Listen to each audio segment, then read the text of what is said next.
Racing Paris Saint-Germain avec d'entrée un coup de canon d'Alilozic dans la poudrière du parc. Pour chasser ses doutes, le Paris Saint-Germain avait décidé de prendre la direction des opérations, ce qu'il fit tout au long de la première période grâce avant tout à son tandem du milieu de terrain, Safet Suzic et Omar Sen. Le Racing, bien timide au cours de ses 45 premières minutes, ne devait réagir qu'à la suite de ce corner de Libarski, bien repris de volée par Bureau. Mais c'est encore le Paris Saint-Germain qui allait se procurer la meilleure occasion à la suite de ce tir d'Éric Martin qui frappait le dessus de la transversale du but de Leclerc. Toute l'équipe du Paris Saint-Germain se jetait alors à l'attaque, y compris les défenseurs. Tanasi, l'arrière gauche, obligeant Mahut à sauver en catastrophe. Et c'est enfin à quelques minutes du repos le jeune Sanjak qui obligeait à nouveau Dominique Leclerc à une bonne intervention. 0-0 à la mi-temps et l'on jouait depuis 13 minutes en deuxième période. Et le Paris Saint-Germain allait trouver enfin la récompense de ses efforts. Un bon travail de Tanasi, une situation confuse dans l'axe du but du Racing. Et finalement, un tir de Sen dévié par Luis Fernandez dans son propre but. Du sol, on aperçoit que c'est la cuisse gauche de Luis Fernandez qui confronte le gardien. Un Luis Fernandez dont la déception contraste avec la joie des coéquipiers d'Omar Sen, le buteur du Paris Saint-Germain.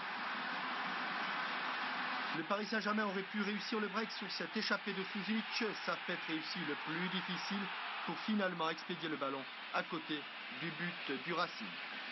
Pour préserver cette victoire, le Paris Saint-Germain pouvait compter sur un match retrouvé. Je vous laisse apprécier la succession de parades à l'horizontale à la suite des centres de Ben Mabrouk ou des frappes de Francescoli.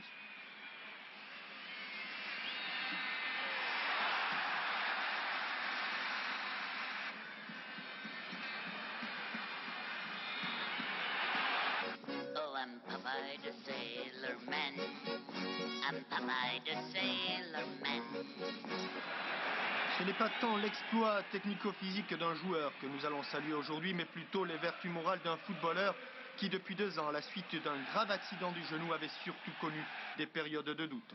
Hier, pour Alain Courriol, ce derby, c'était pour lui la fin du tunnel. Pour moi, c'est une grande résurrection, pour bonne raison que depuis ma blessure, c'est la première fois que je débute un match au parc. Et bon, comme je l'ai dit à moi-même avant le match, j'ai débuté à Marseille, on a pris 4-0. J'ai débuté à Brest, on a fait le match nul. Donc à partir du moment où je débutais ce soir, la victoire, j'étais persuadé qu'elle serait au bout. À un moment ou à un autre, au cours de votre convalescence, vous avez douté, vous avez pensé qu'éventuellement vous ne rejoueriez jamais au plus haut niveau? Non. C'est le seul truc qui m'a jamais effleuré parce que bon, y a beaucoup d'exemples devant moi qui me font dire que bon, il y en a une blessure, on a un coup dur.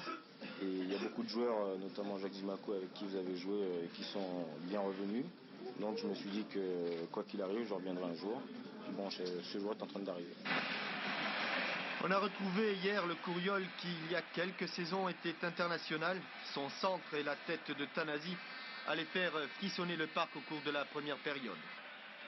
Alain devait retrouver ses jambes pour prendre de vitesse la défense du Racing et se permettre quelques passements de jambes.